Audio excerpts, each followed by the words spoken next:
En RDC, les députés et les sénateurs ont été rappelés de leurs vacances parlementaires face à l'urgence de la situation humanitaire qui est dorénavant catastrophique dans l'est de la RDC, et tout précisément au niveau de la ville de Goma.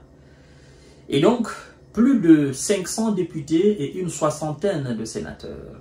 Nous allons voir tout à l'heure les différentes déclarations. Ils étaient en vacances parlementaires, donc il fallait qu'ils reviennent rapidement pour décider de ce qui doit être fait. Donc, les vacances ne sont pas finies, mais ce n'est pas important. Le plus important, c'est l'urgence de la situation qui prévale au pays. Mesdames et messieurs et mesdemoiselles, c'est très important. Nous sommes à un moment très crucial de la survie du RDC. Je vous parle là avec un cœur très meurtri. Vous savez pourquoi? Ce n'est pas par rapport à la situation des rebelles. Ce n'est pas le fait que les rebelles ont envahi la RDC. C'est le constat très amer, très dégoûtant, très déplorable, très immonde, très vide de sens de la plupart des citoyens de la RDC. Incroyable. Il y en a qui sont en train carrément de faire la promotion des rebelles sur les réseaux sociaux. Et ils se réclament être congolais. Je me dis, mais vous marchez sur la tête. Le monde est à l'envers. Vous applaudissez quelqu'un qui est instrumentalisé par des Occidentaux contre votre pays. C'est-à-dire, vous accusez, vous applaudissez quelqu'un qui est instrumentalisé par quelqu'un lui-même instrumentalisé, vassal des Occidentaux en Afrique. Ça me fait énormément mal. Mais, comme on le dit souvent, l'ennemi de l'Africain, c'est l'Africain lui-même. C'est dans cette période très difficile qu'on se rend compte que tout n'est pas peuple. Le peuple, c'est la partie saine d'une nation. Il y a des lâches, il y a des égoïstes, il y a des égocentriques, il y a des, je dirais même, il y a des barbares, il y a des voyous, il y a des traîtres. Des gens qui acceptent de trahir leur peuple parce que eux ils sont mécontents. Non, c'est pas l'un de leurs qui est à la tête de la République démocratique de Congo. Parce que celui qui est là, il n'est pas issu de leur ethnie. Il n'est pas issu de leur tribu. Parce que celui qui est là, moi je me dis, mais vous regardez Tshisekedi. Tshisekedi n'est qu'un individu. Il est juste venu pour un temps à la tête de la RDC. Mais vous savez qu'après Tshisekedi, le Congo va continuer à vivre. Et qu'est-ce que vous allez faire de votre pays après Tshisekedi? Dans la main des rebelles.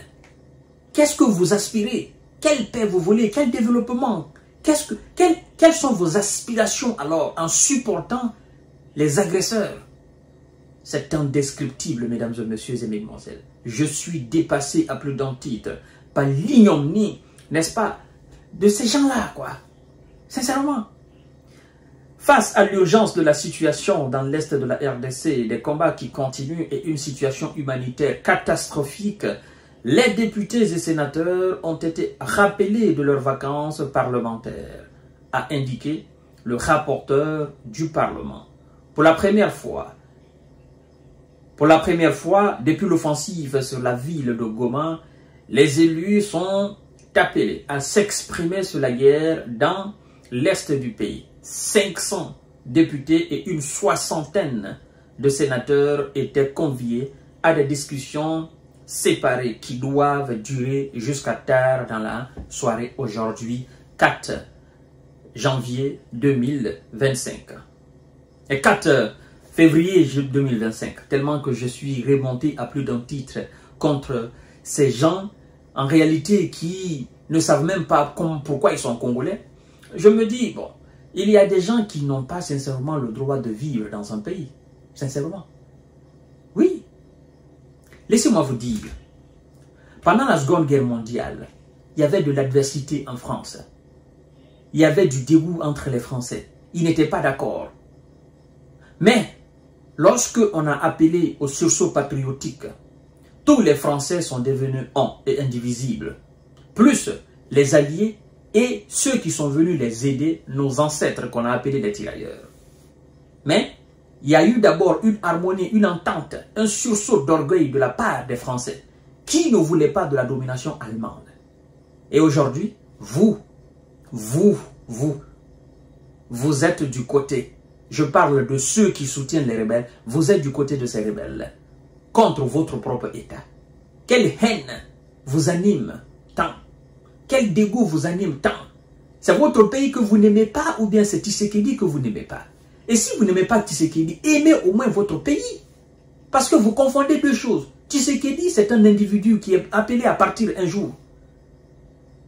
Mais lorsque vous applaudissez la rébellion pour faire mal à Tshisekedi, mais vous faites du mal à votre maison. Vous voyez? Je ne sais pas si vous comprenez en fait.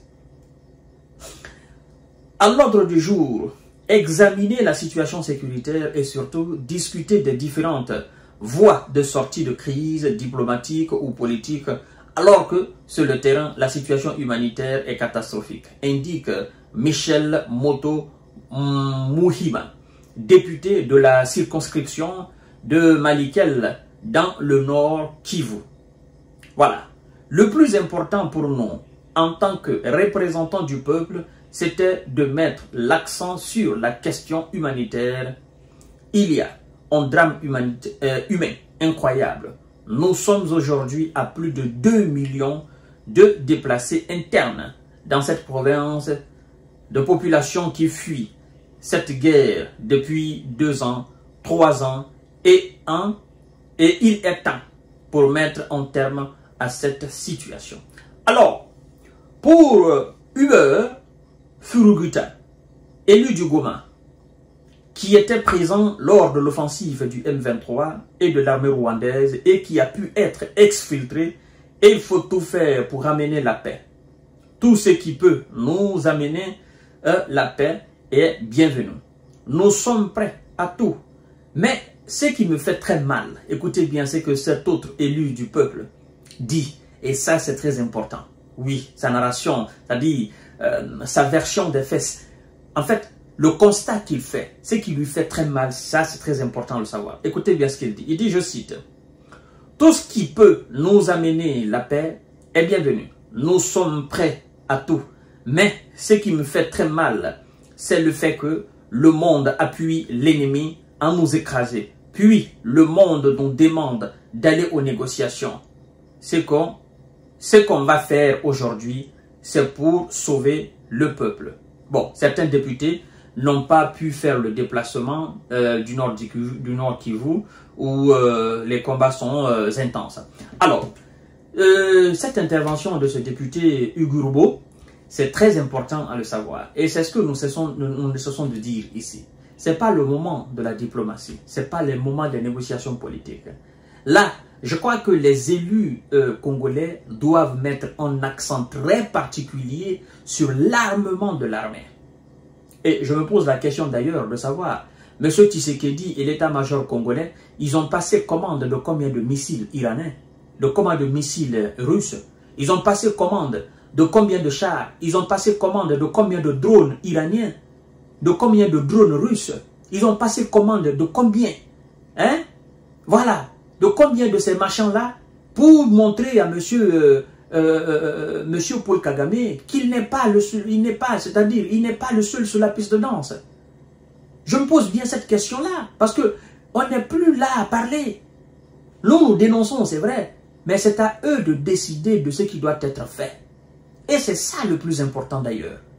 Je me demande, combien de véhicules de transport de troupes blindées, M. Tshisekedi et l'état-major congolais, ils ont fait commande? Combien? Ça, il faut qu'on le sache très bien, mesdames et messieurs. Combien de chars? Combien de lance-roquettes multiples? Combien de missiles? Combien de drones? Hein? Combien de RPG? Combien le gars, il a fait de commandes? Hein? Au niveau de la Russie, de l'Iran, voire même de la Turquie, pour pouvoir donner une réponse réelle à l'agresseur. C'est inadmissible, mesdames et messieurs, de parler de négociations, de diplomatie ou encore de voie politique pour résoudre cette question-là. Le gars t'a agressé, mais tu lui montres aussi que tu as les dents. C'est ça la réalité. Je vous reviens tout à l'heure. Partagez la vidéo dans tous les groupes possibles.